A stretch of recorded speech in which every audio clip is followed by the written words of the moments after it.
کسی گناہ یا غیب کی وجہ سے تعلق ختم کرنا جائز ہے کہ نہیں؟ عیب کی وجہ سے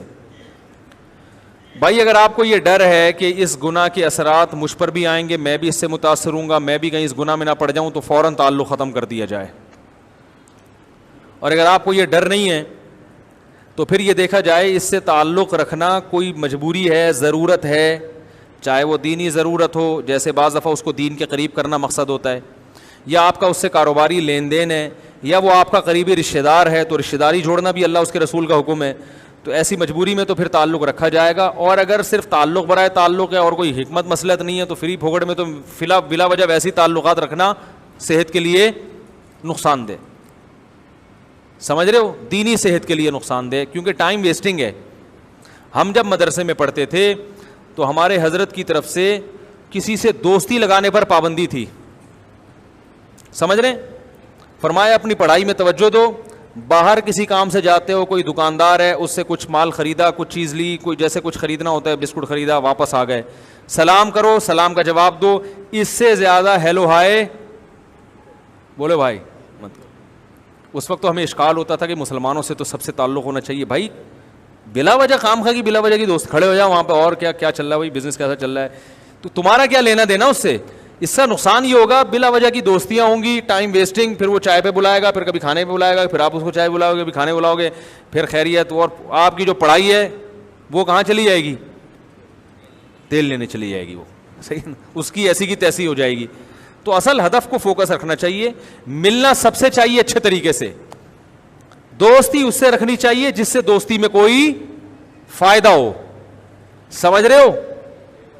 ملو سب سے اچھے طریقے سے، نفرت کسی سے نہیں، محبت سب سے اچھی، انڈی والا خواہ جوڑ توڑ سنگے مروڑ انڈی والا خواہ دے۔ جیسے آپ دیکھو نا ہمارے جو پشتون کے پی کے علاقے کے لوگ ہیں، جب وہ ملتے ہیں تو بڑا ماشاءاللہ پورا ایک ان کا ایک الفاظ ہیں پورے نا ملاقات کے، وہ بڑی ڈیٹیل میں ملاقات ہوتی ہے۔ میں بھی کسی ہمارے ایک پشتون دوست تھے، انہوں نے میری دعوت کی، تو جیسی دعوت کی نا تو انہوں نے مجھے گھر میں نہیں بٹھایا، اندر انہوں نے کہا مفتی صاحب یہ پیکنگ کا دمبے کا گوشت ہے، چربی میں پکایا ہے، یہ آپ گھر لے جائیں اور فوراً نکل لیں یہاں سے۔ میں نے کہا کہہ رہے ہیں وہ آپ ایک تو لیٹ ہو گئے، تو وہ جو لوگ ہیں نا ہمارے سارے رشتہ دار وہ ابھی دعوت سے باہر نکل رہے ہیں، ایک ایک آدمی آپ سے ملے گا اور اتنی لمبی خیریت ہوگی کہ فجر یہیں پہ ہو جائے گی آپ کی۔ بھائی یہ اسٹائل ہے ان کا۔ وہ کہنے لگے اب وہ آپ سے ملیں گے اور مفتی صاحب خیریت سے ہیں، بچے ٹھیک ہیں، انڈی والان خادے ٹول سب خیریت، پوری ڈیٹیل بیان کرنے کے بعد دوسرے بھائی ارے مفتی صاحب السلام علیکم، خیریت سے ہیں، طبیعت ٹھیک ہے، بچے ٹھیک ہیں، گھر میں سب خیریت، کوئی مسئلہ تو نہیں ہے؟ نہیں، السلام علیکم، تیسرا چوتھا، تو وہ خود بھی پشتون تھے، انہوں نے مجھے بولا فوراً پتلی گلی سے نکل لیں، آپ پورا خیریت کا ایک پروگرام چلے گا بہت لمبا۔ تو جہاں اتنا لمبا رش ہو وہاں تو سلام دعا بھی بہت مشکل ہوتی ہے انسان کے لیے۔ رش نہیں ہے تو کم از کم ملنا تمیز سے چاہیے، جیسے وہ ملتے ہیں بھائی السلام علیکم کیا حال ہے بھائی، انڈی سب سے ملیں تمیز سے ہر ایک سے، ایسے روکھے روکھے ملنا یوں کر کے ایک دم اس کو ٹہلا دیا، جیسے آدمی جیسے پتہ نہیں کوئی یعنی بد اخلاقی میں جو آتا ہو، یہ غلط ہے۔ نبی صلی اللہ علیہ وسلم جب کسی سے ملاقات کرتے مسکراتے ہوئے چہرے کے ساتھ، اور حدیث میں آتا ہے آپ اپنا ہاتھ اس وقت تک نہیں کھینچتے تھے جب تک سامنے والا اپنا ہاتھ نہ کھینچ لیتا۔ تو ایسے اچھے طریقے سے ملنا چاہیے، مگر دوستی وہ سوچ سمجھ کے رکھنی چاہیے، اس میں کوئی فائدہ ہے دنیاوی یا آخرت کا فائدہ ہے تو ٹھیک ہے، نہیں ہے تو بھائی کرنے کے بہت سارے کام ہیں۔ 1 ارب 22 کروڑ مسلمان ہیں دنیا میں، کس کس سے دوست، جیسے باقیوں سے دوستی نہیں لگائی کوئی نقصان نہیں ہوا، تو اور بھی لوگ ہیں جن سے نہیں لگانے سے کوئی نقصان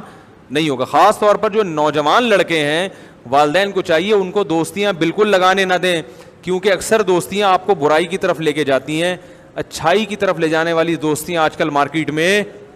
شارٹ ہیں۔ تو بچوں پہ نگرانی کیا کریں بھائی، پڑھائی پہ توجہ دو، اپنے ٹیوشن سے گھر آؤ، یہاں بیٹھ کے پڑھو، کیا کبھی ادھر گٹر کے ڈھکن پہ فلاں کے ساتھ بیٹھا ہوا ہے، کو کہہ رہا ہے میرا لنگوٹی یار ہے، وہ میرا فلانا یار ہے، وہ کوئی کام دھندہ نہیں ہے، پھر وہ دوستیوں میں ویلیاں لگائی جا رہی ہیں، پھر وہ اور بہت کچھ ہو رہا ہے، وہ گھر آ کے بتاتے بھی نہیں آپ کو۔ تو وہ سلام دعا سب سے، ہاں اپنے بہن بھائیوں سے دوستی لگاؤ، ان سے آج کل لگاتے نہیں، اس دوستی کا فائدہ ہے وہ بڑھاپے تک کام آئے گی، بچپن کی یادیں ہوتی ہیں بڑھاپے تک کام آتی ہیں۔ سمجھ رہے کہ نہیں سمجھ رہے؟ اللہ عمل کی توفیق عطا فرمائے۔ سبحانک اللہم و بحمدک، نشہد ان لا الہ الا انت، نستغفرک و نتوب الیک۔